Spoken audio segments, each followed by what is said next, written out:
Hey there, this is Matt with State of Flux, here with a review for Captain America the Winter Soldier on my look back of the MCU Phase 2 lineup as we move towards Avengers Doomsday.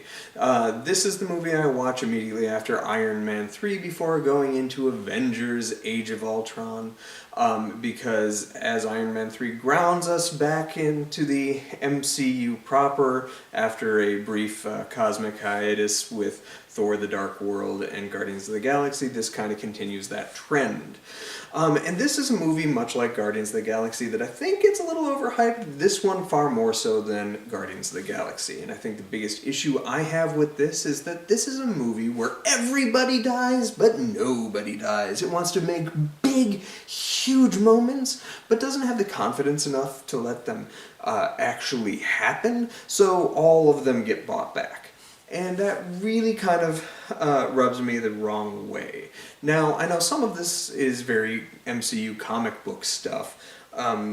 Oftentimes you'll have a character like Captain America get assassinated, and then within a couple of years the character is brought back to life. Bucky himself, his storyline in this one handsome lad is now a handless man, and he is now trying to track down and destroy Captain America as the Winter Soldier.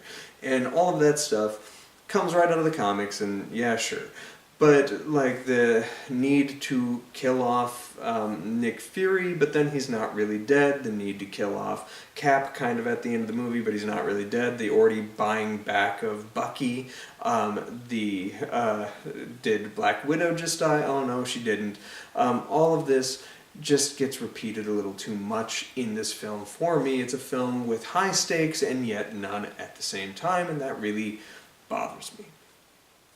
That being said, it is very well made. I don't think the Russo brothers are particularly gifted directors. They're incredibly gifted at pulling performance, but they are not gifted at visual storytelling that much. However, I think this is their best directorial effort. Now, this is my least favorite of their films that they helmed in the MCU, but this is the best looking of their films at the MCU and really showcase their creative energies put to good use and on display.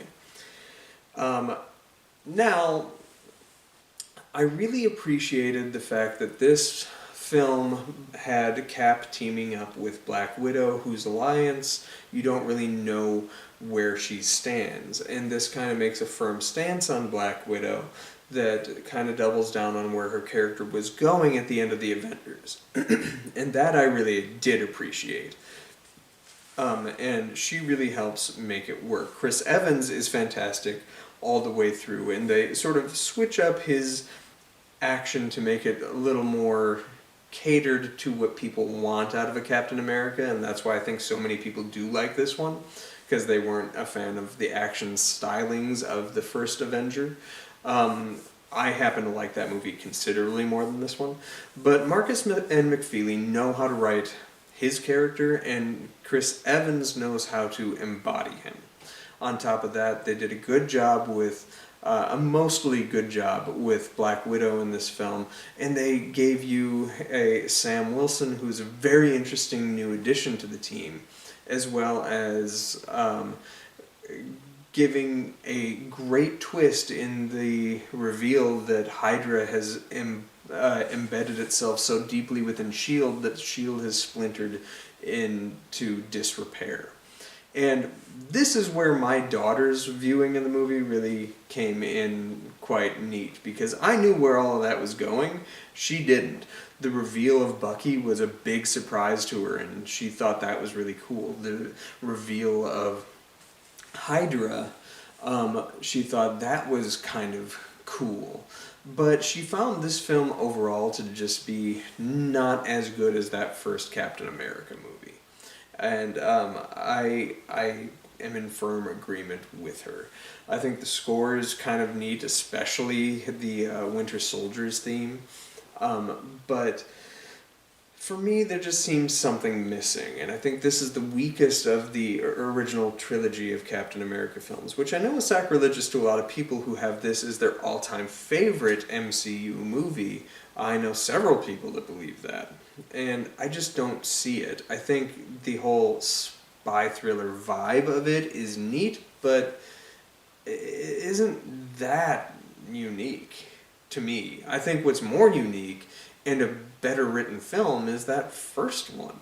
And neither this film with Adrian Pierce nor that film with Red Skull has a villain that's better than the other. One has a more charismatic lead actor in your what Nick Fury could have been if he had been a bad guy. And the fact that they cast Robert Redford was a brilliant and inspired choice, because in my mind's eye, reading the comics when I was a kid, Robert Redford was perfect to play Nick Fury. So having him play kind of an evil Nick Fury was neat, because you've also never really seen him be the heavy, and he did a good job.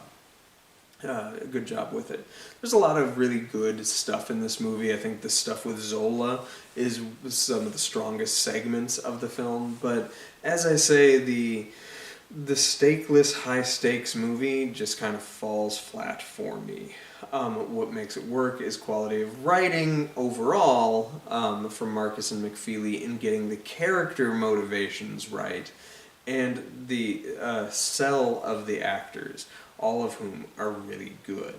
So that's kind of my take on it. Even still, I would give this 3.5 out of 4 stars, and that's probably me being a little generous.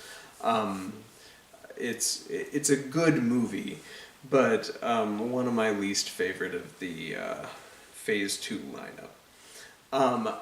Moving on, next week we will take a look at Avengers Age of Ultron, which I have quite a lot to say, so I'm looking forward to that. Thanks for watching, like, subscribe, do all that good stuff. Peace.